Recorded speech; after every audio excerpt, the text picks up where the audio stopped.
అందుకే ఆమె గర్భంతో ఉన్నప్పుడు ఆమె ఎదిరించలేక ఆమె వెళ్తుంది. చూడండి, యోసేపు దావీదు వంశములోను గోత్రములోను పుట్టినవాడు కనుక తనకి భారీగా ప్రదానం చేయబడిన గర్భవతి అయి ఉండిన మరియతో కూడా సంఖ్యలో రాయబడటకు గలిలయలోని నజరేతు నుండి యోదయలోని బెత్లెహేము అనబడిన దావీదు ఊరికి వెళ్ళెను.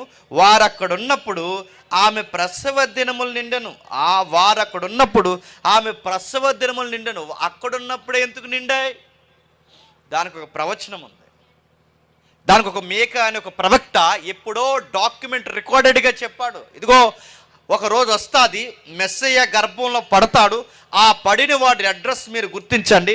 కన్యక గర్భవతి కుమారుని కంటే తన యెషయా డాక్యుమెంట్ చెప్తే దానికి రికార్డెడ్ మరింత ఇప్పులూకరంగా చెప్పిన డాక్యుమెంటే మీకా చెప్పాడు. మీకా ఏం చెప్పాడు?